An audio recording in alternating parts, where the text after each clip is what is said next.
Welcome to PM Movie Recaps. Today's pick is a family drama of 2009, My Sister's Keeper. If you're ready, let's enjoy the video. Anna goes to a pawn shop to sell a gold chain. Anna mentions about her sister Kate who is dying. She also introduces her mom, Sarah, and her aunt, Kelly. Her mom has quit her job as a lawyer, and her aunt has only worked part-time since her sister got sick. Their life now revolves around keeping Kate alive. They all gather around the dining table, have their food, and have fun. The scene shifts to a flashback where Kate has been sick, and she suspects it was anemia. She goes to a doctor, and he hands her over a card. She has been referred to an oncologist. They go to the hospital, where Dr. Farquaad meets them and states that she has leukemia cancer. Later, Kate is severely sick and vomits blood. She is then admitted to the hospital, where the doctor tells her parents that she needs more bone marrow. The doctor says that neither her parents nor her sibling is matched to be donors. Then the doctor recommends something off the record.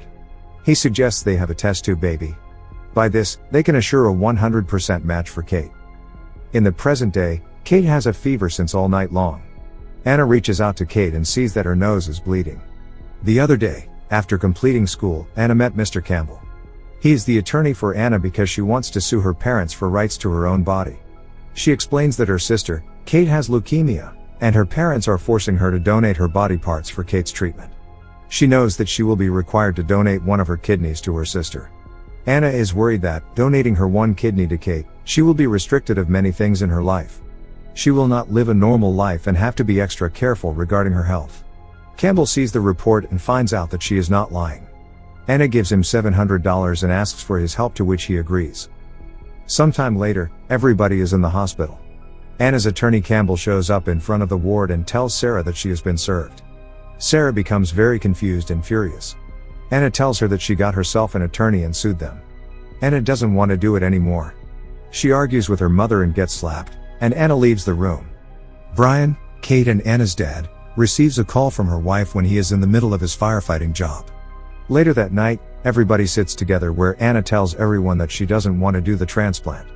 She wants to live long and lead a happy life with no worries. The doctor has already told them that Anna must be careful with the rest of her life after the transplant. She will be restricted from many things she wants to do, like sports, drinking alcohol, maybe even having children. Her mother resents Anna, so she leaves the table. Anna's dad takes her out to lighten her mood. He takes her to the fire station where he works. Later that night, Anna listens to her mother and father arguing about pursuing Anna to do it, but her father wants to leave it to her and wants it to be her decision. The next day, Sarah visits Campbell to his chamber, arguing that this case does not make any sense. Anna is too young to consider all this, which Campbell opposes, and then she leaves. The following day, Sarah and Brian try to wake Kate up because Kate hasn't left her bed in days.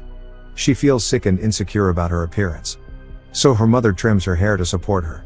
The family later goes outside, has fun, and clicks many photos.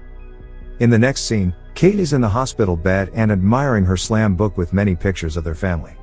She narrates that everyone is so worried about her that they barely notice her brother, Jesse, has dyslexia.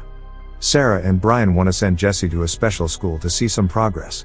So Jesse musters up some courage and agrees with his parents' decision. After talking with Mr. Campbell and Sarah in her chamber, Judge DeSalvo calls Anna for some questioning. Anna asks DeSalvo about her daughter Dina and her eyes become wet. Later in the court, Judge DeSalvo ruled against the summary dismissal. The following evening, the doctor tells Sarah that Kate's body defense is zero and approaching the end. Kate is aware of her situation, and she knows she's going to die soon, but her mother won't let that happen. She loves her daughter so much that she refuses to believe that she will die. Dr. Chance talks about taking Kate home to spend some quality time with her family, but Sarah won't listen. She wants the surgery. The scene again shifts to the flashback where Kate first meets Taylor, a fellow cancer patient. He becomes close with Kate. They even go out together and start dating.